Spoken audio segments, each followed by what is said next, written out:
വളരെയധികം വേദനയോടും സങ്കടത്തോടുമാണ് ഞാൻ നിങ്ങളെ അഭിമുഖീകരിക്കുന്നത്.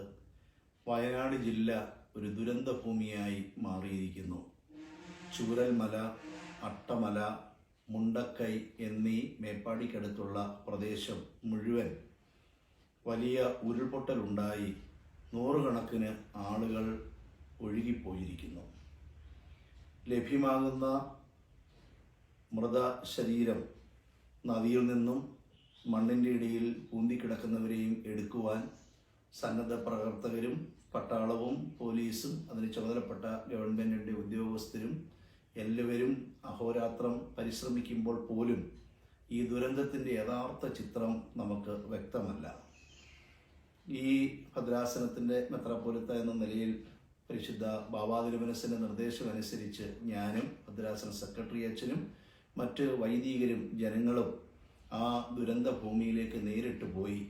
ഞാൻ അവിടെ നിൽക്കുമ്പോൾ തന്നെ 9 മൃതശരീരം മണ്ണിനടിയിൽ നിന്ന് നദിയിൽ നിന്ന് കരയ്ക്ക് എത്തിച്ച് ആംബുലൻസിൽ ആശുപത്രിയിലേക്ക് കൊണ്ടുപോവുകയാണ്. വളരെ ഹൃദയഭേദകമായ, നമ്മെ ദുഃഖത്തിലാഴ്ത്തുന്ന, നമ്മളെ ഏറെ പിടിച്ചു കുലുക്കുന്ന ഒരു ജീവിത അനുഭവമാണ് അവിടെ ഉണ്ടായത്. 200-ലധികം ആളുകൾ മറ്റൊരു മലയിൽ കുടുങ്ങിക്കിടപ്പുണ്ട്. എത്ര പേര് യഥാർത്ഥത്തിൽ മരണപ്പെട്ടു എന്നുള്ള വ്യക്തമായ കണക്ക് ഇനിയും വെളിവാകേണ്ടി ഇരിക്കുന്നു. വലിയ ദുരന്തമാണ് ആ ഭാഗത്തുള്ളവർ അനുഭവിക്കുന്നത്. വയനാട് ജനത വലിയ ദുരിതത്തിലൂടെ പോകുന്നു. ദുഃഖത്തിലാഴ്ത്തിയ ഈ സംഭവത്തിൽ സന്നദ്ധ സംഘടനകൾ എല്ലാം, ഗവൺമെൻറ്റിൻ്റെ ഭാഗത്തു നിന്നുള്ള ഭരണാധികാരികൾ, ഉദ്യോഗസ്ഥന്മാരെല്ലാം ഒന്നിച്ചു ചേർന്ന് ഈ പ്രവർത്തനങ്ങളിൽ, രക്ഷാപ്രവർത്തനങ്ങളിൽ അണിനിരക്കുന്ന ഒരു കാഴ്ച മലയാളികൾ എന്ന നിലയിൽ ദുരന്തം സംഭവിച്ചെങ്കിലും അങ്ങനെ പ്രവർത്തിക്കുന്നത് വളരെ ശ്ലാഘനീയമാണ്.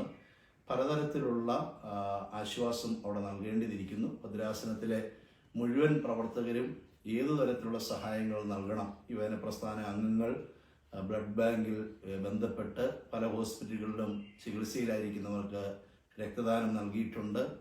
സെൻറ് മേരീസ് കത്തീഡ്രലിൽ നിന്നുള്ള ആംബുലൻസും അതിൻ്റെ പ്രവർത്തകരും അവിടെ സന്നദ്ധ പ്രവർത്തനത്തിനുണ്ട്.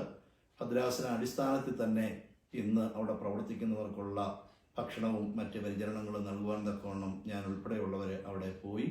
ഇത്തരത്തിൽ എല്ലാവരുടെയും പ്രാർത്ഥന ആവശ്യമുള്ള ഒരു സമയമാണിത്. നമ്മുടെ കരങ്ങൾ പരസ്പരം കോർത്തിണക്കേണ്ട ഒരു സമയമാണ്.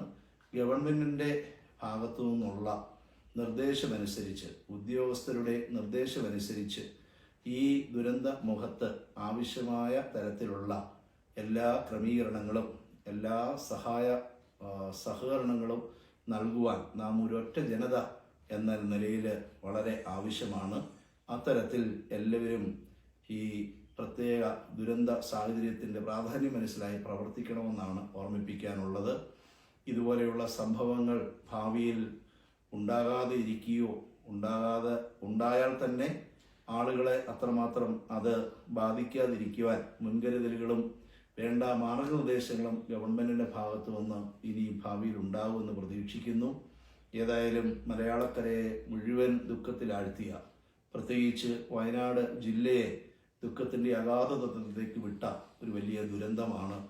അതിൽ മൃതിയടഞ്ഞ ഏവർക്കും നിത്യശാന്തി ദൈവം നൽകട്ടെ എന്ന് പ്രാർത്ഥിക്കുന്നു. അതുമായി ബന്ധപ്പെട്ട് ദുരന്ത